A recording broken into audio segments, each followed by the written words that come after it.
네, 다음 큐브는요. 누가라는, 이번에도 누가라는 키워드를 가지고 왔습니다. 바로 법대가 아닌 피고인석에 앉은 3명의 현직 부장판사들에 대한 이야기인데요. 이른바 정은호 게이트 사건 수사 과정에서 검찰의 영장 청구서와 수사 기록 등을 유출한 혐의로 재판에 넘겨진 판사들에게 검찰이 실형을 구형했습니다. 판사 앞에 선 현직 판사들은 피고인석이 낯설다.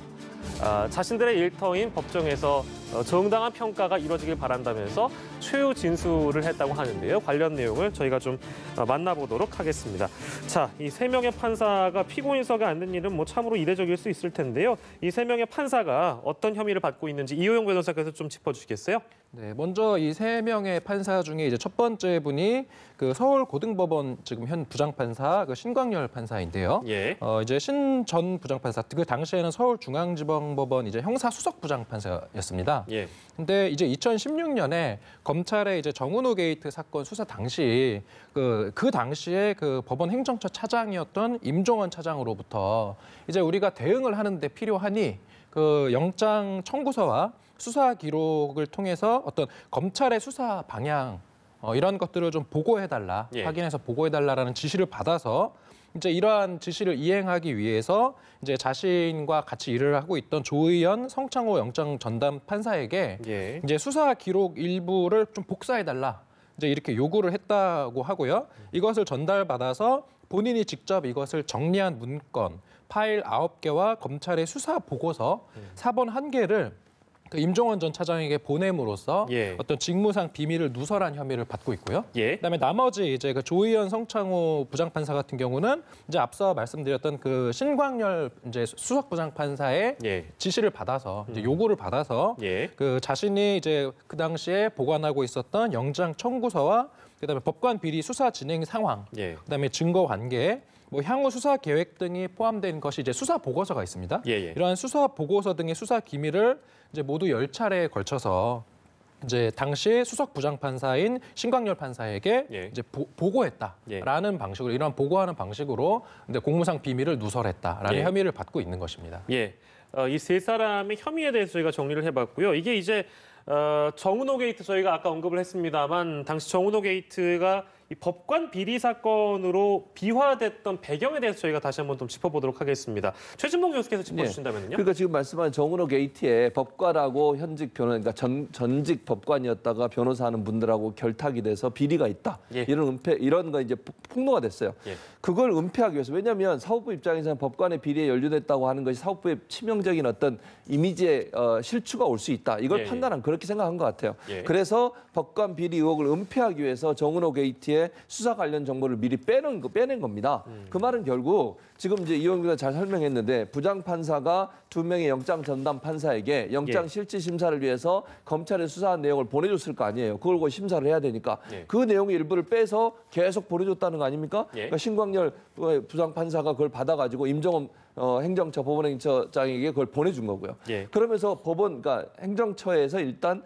사법부의 어떤 비리 문제가 더 이상 확산되지 않도록 하기 위해서 덮고 넘어가려는 의도를 가지고 이걸 받았다고밖에 볼 수 없어요. 예. 물론 의혹입니다, 이것도. 예. 그러나 이렇게 예를 들어서 판사는 개별적으로 판단을 하고 재판을 하는 겁니다. 그거를 구체적으로 어떤 사안에 대해서 뭐 수사 내용이라든지 아니면 본인이 어떤 판단을 할지 판결문에 이런 걸 위에 보고해서 결재받는 게 아니잖아요. 예. 그런데 이거를 위에 보내가지고 뭐 다 보고를 하고 개인 이 사건에 연루된 정은호 게이트 관련된 사람들은 본인의 수사 기록이 다 그렇게 넘어간 걸 모르는 상태에서 이렇게 재판이 진행되는 거 아니겠습니까? 예. 이렇다고 하면 과연 재판부가 공정하게 재판을 했다고 볼 수 있을 거냐 하는 문제예요. 결국 법관 비리 의혹을 덮기 위해서 사법부가 직접 나서, 특히 법원 행정처가 직접 나서서 무마하려는 의도를 가지고 있었다라는 의혹을 피할 수 없는 사건인 거죠. 예. 그리고 이 성창호 부장판사의 경우에는 김경수 경남도지사 관련 건과도 연관이 있다면서요? 그렇습니다. 지난번에 이제 김경수 지사, 지금 현재 지사죠. 현 지사의 재판에서 성창호 부장판사가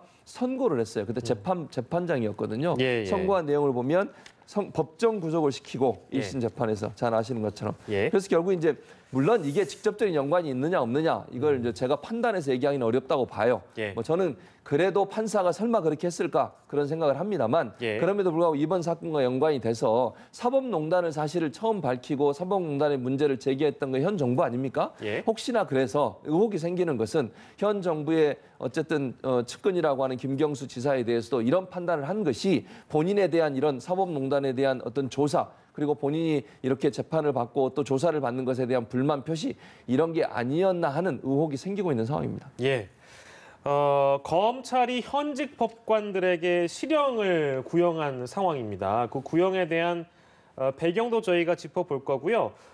포함해서 이게 지금 5달 동안 16번의 재판이 열렸는데 과연 그 안에 이제 쟁점은 무엇이었는지 좀 포함시켜서 이호영 변호사께 질문을 드릴게요. 어떻게 좀 바라봐야 될까요? 먼저 검찰이 이 사건을 이제 기소를 했고 나아가서 이제 어찌 보면은 그 실형을 구형을 한 예. 그것은 그 맥락은 결국 이 지금 기소가 된 재판을 받은 이 3명의 판사들이 어떤 행한 이제 그 범죄, 예. 이 공무상 기밀 누설 혐의가 동기와 그다음에 그 결과, 예. 죄질이 대단히 중하다. 그게 뭐냐면은 특히 이제 영장 그러니까 구속 전 피의자신 분이죠. 예, 예. 영장 실질 심사를 위해서 이제 검찰이 법원에 청구한 그러한 서류는 예. 수사 기밀인 건 맞거든요. 예, 예. 이제 실제로 수사를 받고 있는 피의자조차도 자기에 대해서 진행되고 있는 수사 내용을 들여다볼 수 없어요. 수사 예, 예. 기밀이기 때문에 네. 이제 기소가 된 이후에야 열람 복사를 할 수가 있는 거기 때문에 그런 어떤 수사 기밀을 영장 어떤 그런 재판을 하기 위해서 그 담당 재판부는 취득을 하는 거잖아요. 예. 이렇게 영장 실질 심사, 구속 전 피의자 신문을 하기 위해서 취득한 이런 수사 기밀을 예. 빼돌려서 어떤 법원의 어떤 그런 대응을 위해서 사용한 것이다. 따라서 어떤 동기나 죄질이 대단히 중하다라는 게 이제 검찰의 입장인 것 같고 예. 그에 대해서 이제 그 재판을 받고 있는 판사들 입장에서는 예. 좀 억울한 측면이 있는 것 같습니다. 이게 이제 기밀을 유출한 것이 아니라 예. 예를 들어서 그것은 법원 내부적인 통상적인 보고였다라는 취지로 이제 무죄 주장을 하고 있는 것이죠. 예. 그렇군요. 지금 재판에서는 피고인들의 최후 진술도 이어졌는데 이분들이 최후 진술을 어떻게 했는지 뭐 검찰의 수사도 무리했고 기소도 무리한 것이다 이런 톤으로 설명을 했다고 전해지고 있습니다.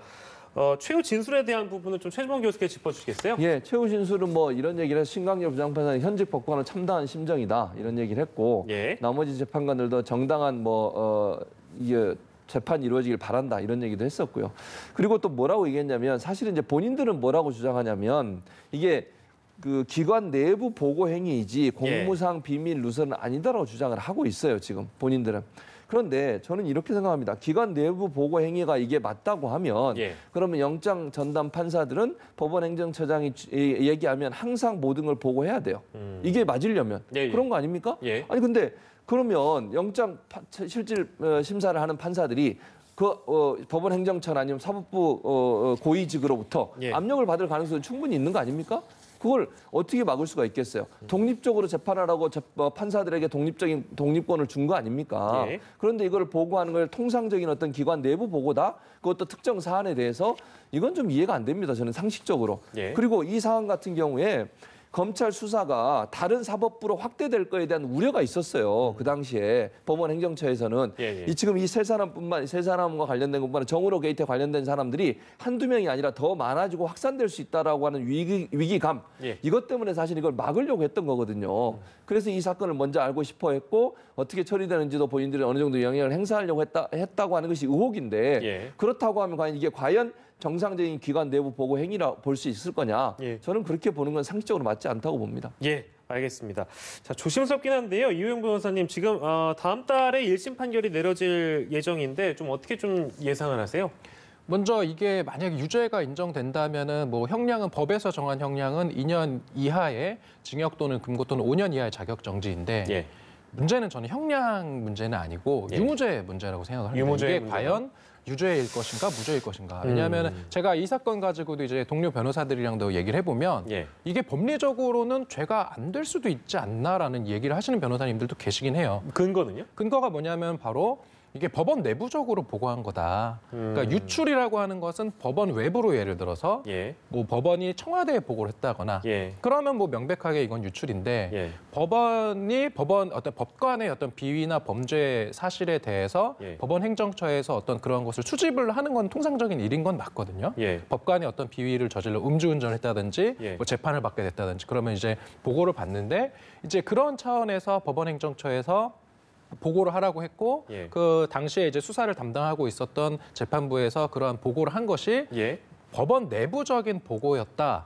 그렇기 때문에 이것은 죄가 안 된다. 유출이 아니다. 예. 라는 것을 이제 주장을 하는 것이 지금 이 세 명의 그 피고인 신분을 가진 이제 판사들이 주장을 하는 건데 네. 이게 이제 대단히 부적절하다라는 점에서는 저도 동의를 하는데 예. 법리적으로 이게 공무상 기밀 누설의 유출에 해당하는 것이냐, 예. 형법상 유죄를 선고할 수 있는 구성 요건 해당성을 충족하는 것인가, 예. 라는 것에 대해서는 좀 법률가들 입장에서도 조금 갈리긴 하더라고요. 근데 그렇게 그 근거를 50% 뺏고 양보하더라도 아까 최준봉 교수께서 비판해 주신 그대로 이런 행위 자체가 글쎄 그 법리적으로만 봤을 때 물론 법리적이라는 표현을 달겠습니다만 성립이 안 된다면 죄가 성립이 되지 않는다면 기존에 이런 영장 관련된 내용들이나 이런 것들을 진짜 행정처에 보고를 해도 그럼 다 문제가 없는 것이냐 거죠. 이런 반박성 질문은 충분히 가능한 것 같아요. 당연하죠. 그러니까 지금 이 사건이 만약 무죄가 나버리면 예, 예. 앞으로도 그런 법원 행정처는 자기들이 원할 때 언제든지